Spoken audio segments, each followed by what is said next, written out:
Bagaimana atasan pejabat bisa menegur dengan keras para pemimpin yang masih melanggar prokes dengan dalih apapun.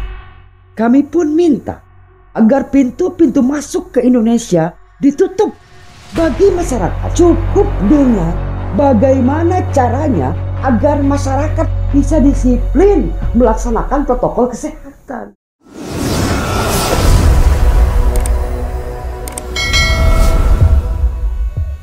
Assalamualaikum warahmatullahi wabarakatuh. Kenaikan kasus positif COVID-19 di Indonesia sejak akhir Mei 2021 semakin tak terkendali. Hingga tanggal 25 Juni 2021 terdapat penambahan sebanyak 18.872 kasus harian yang terkonfirmasi positif COVID-19. Sehingga total kasus positif COVID-19 menjadi 2.072.867 kasus. Sementara yang sembuh sebanyak 1.835.061 kasus, sedangkan kasus meninggal sejak Maret 2020 56.371 kasus. Di tengah desakan lockdown dari masyarakat dengan berbagai pertimbangannya, Presiden tetap memilih PPKM Mikro sebagai upaya penanganan COVID-19 di Indonesia.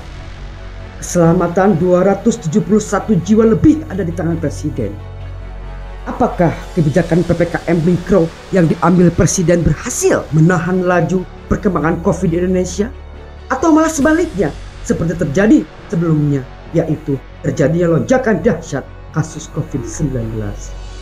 Sejak COVID normal di Indonesia, pemerintah seperti gelagapan menanganinya. Berbagai istilah penanganan pun muncul, mulai dari PSBB, New Normal, PSBB transisi, adaptasi kebiasaan baru, pembatasan sosial berskala mikro atau PSBM, dan terakhir PPKM Mikro.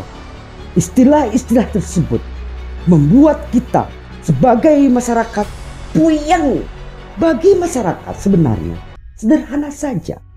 Cukup dengan bagaimana caranya agar masyarakat patuh terhadap protokol kesehatan saja.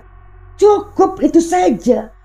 Yang kami inginkan, bagaimana caranya agar masyarakat yang belum mentaati protokol kesehatan, belum menyadari bahayanya COVID, dan belum menyayangi dirinya, bisa disiplin melaksanakan protokol kesehatan.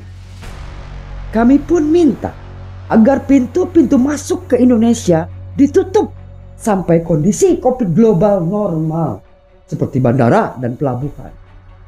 Jangan dulu ada yang keluar masuk dalam negeri, karena jika bandara dan pelabuhan internasional tetap dibiarkan terbuka, sama saja dengan mempersilahkan COVID itu dengan derasnya masuk Indonesia.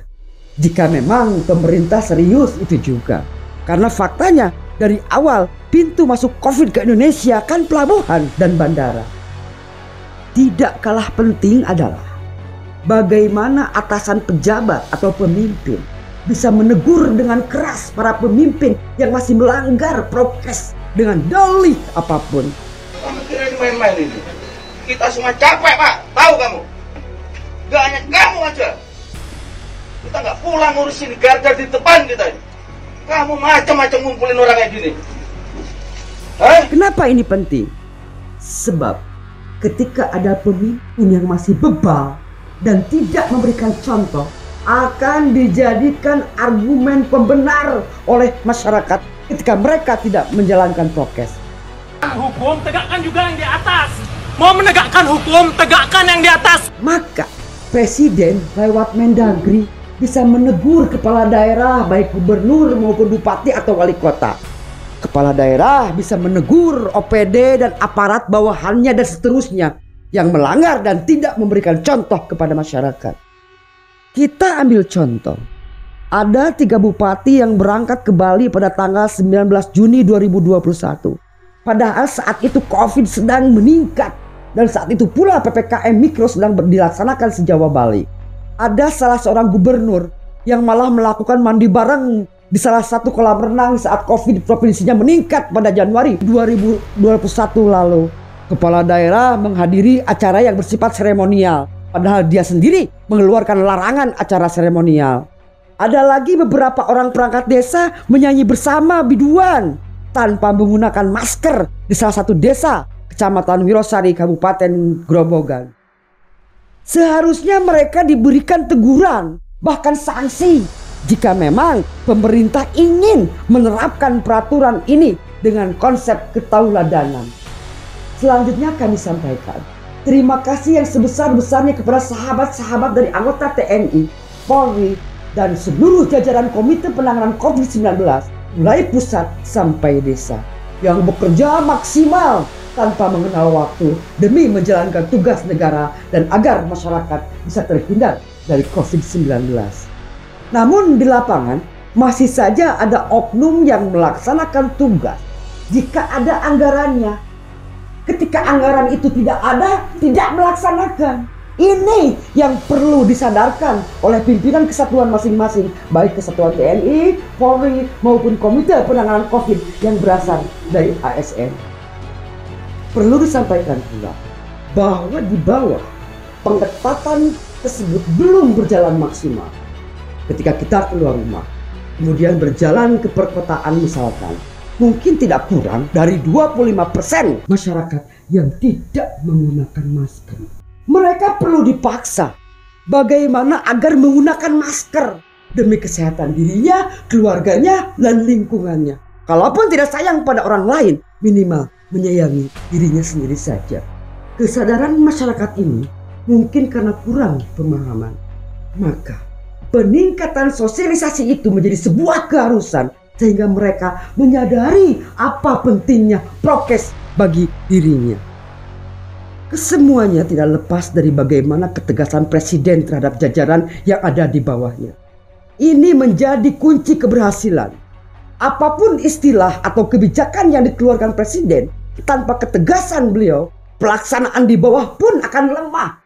Dan ketika lemah, maka COVID akan terus menyebar luas. Bagaimana Presiden kepada Mendagri untuk tegas kepada kepala daerah, Presiden kepada Kapolri dan Panglima TNI untuk tegas kepada jajaran di bawahnya, sampai kepada Babinmas dan Babinsa untuk sama-sama bergerak dengan penuh rasa tanggung jawab. Dan bagaimana kepala daerah bisa tegas kepada OPD sampai kelurahan dan desa dengan konsep ketauladanan atau contoh. Mungkin kita harus sedikit membuka sejarah. Bagaimana dulu para pahlawan atau pejuang kita dengan sukarela memperjuangkan negeri ini dari penjajah. Saat ini kita sama-sama berjuang dari jajahan COVID-19. Kita sama-sama berjuang bahu-membahu antara aparatur negara dengan masyarakat. Aparat pemerintah menjalankan perintah negara untuk mengamankan rakyatnya dari bencana pandemi, dan rakyat melaksanakan prokes dengan sebaik-baiknya. Jika salah satunya ada yang tidak melaksanakan, tidak akan berhasil upaya atau istilah apapun yang digunakan.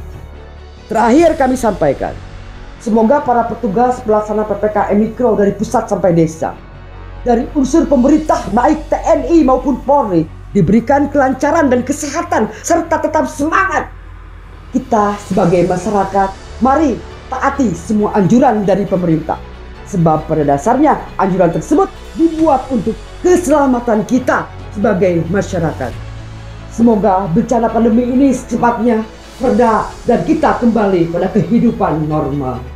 Assalamualaikum warahmatullahi wabarakatuh.